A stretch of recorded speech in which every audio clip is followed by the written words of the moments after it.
Hi. We are currently going to look at, in today's tutorial, about the learning environment, which is in focus question 3, but we're going to look at dash 2, which is the performance elements, decision making and strategic and tactical development. Now, an introduction into the learning environment is that when we talk about the performance elements, we need to think about when someone learns a skill and then applying that skill into a game situation. Now, the problem that comes with decision making and strategic and tactical development is that athlete cannot perform the skill under pressure.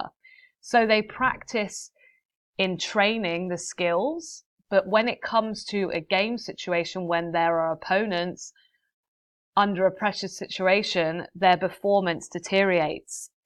So for effective performance in game or competition, athletes actually need to be able to perform movements under pressure. And this is what makes our great athletes when they can perform in very pressured environments.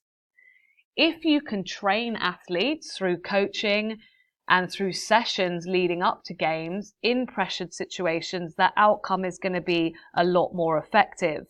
The individual can only do this if training has game-like situations under pressure.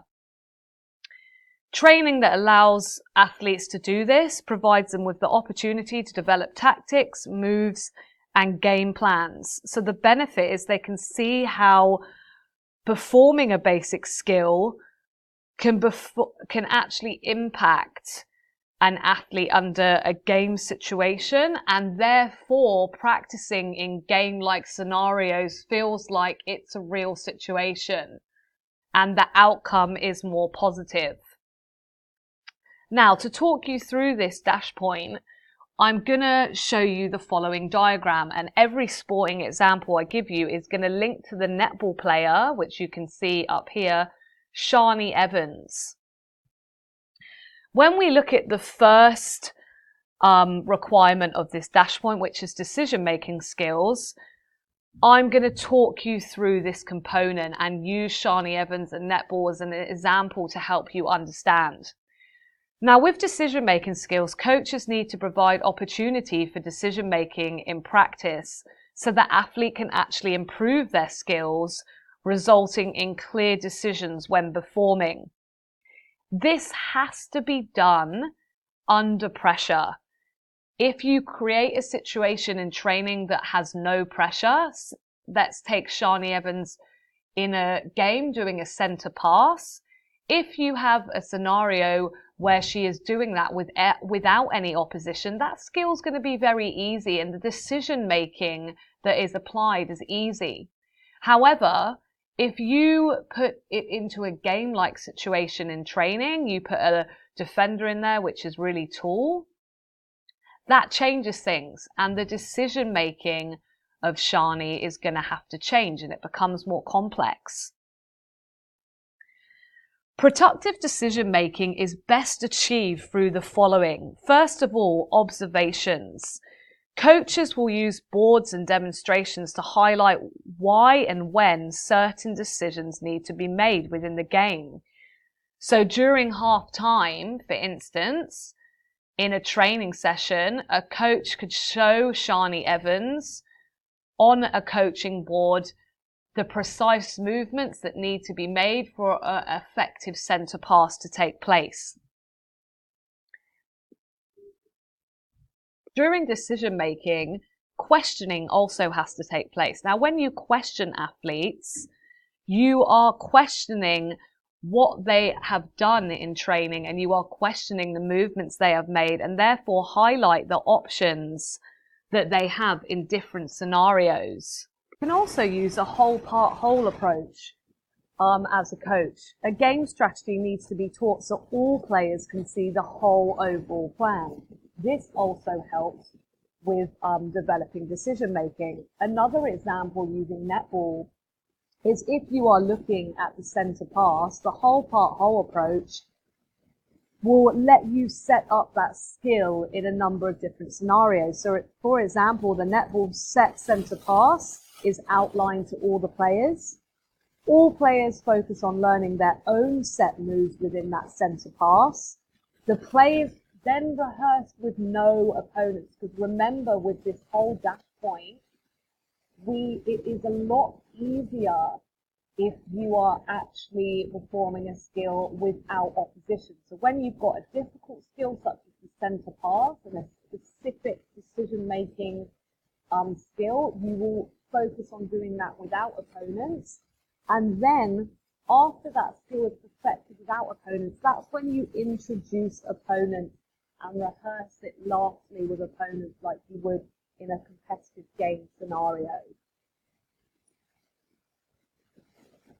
Now, also on this dash point is strategic and tactical development.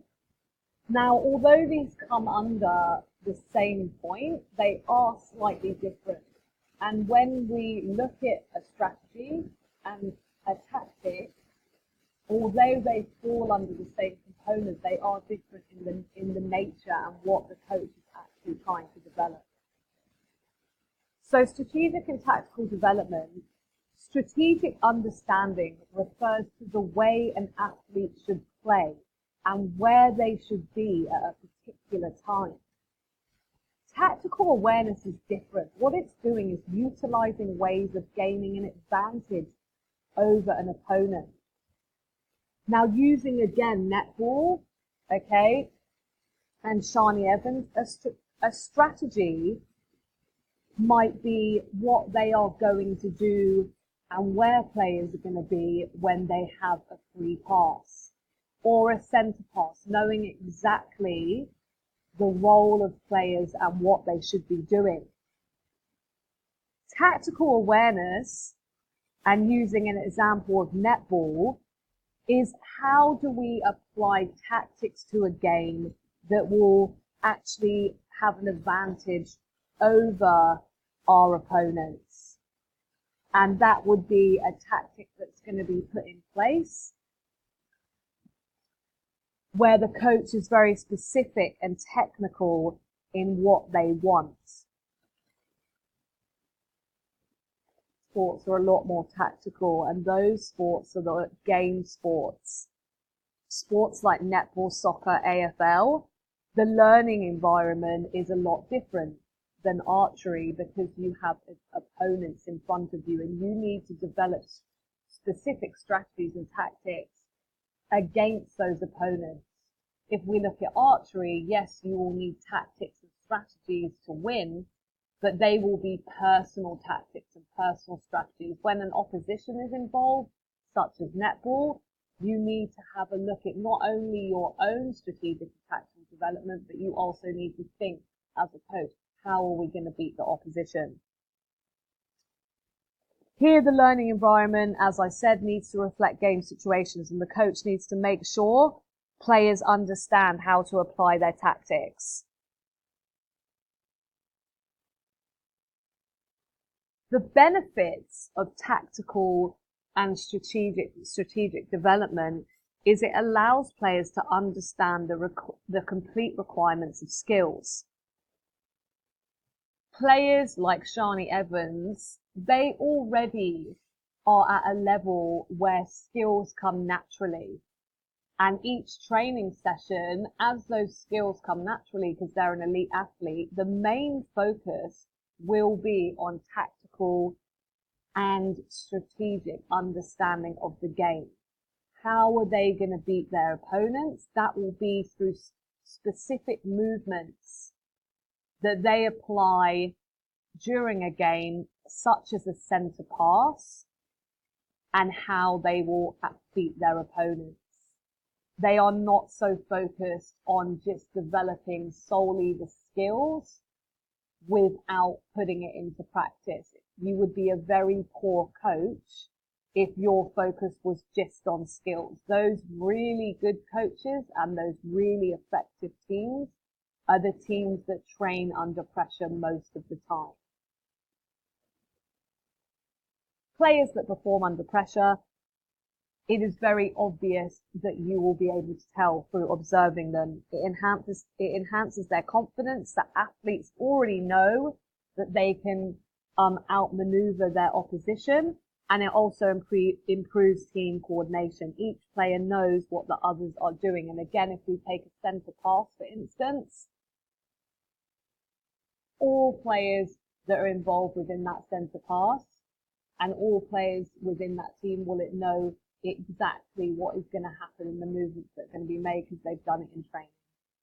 Thanks for listening.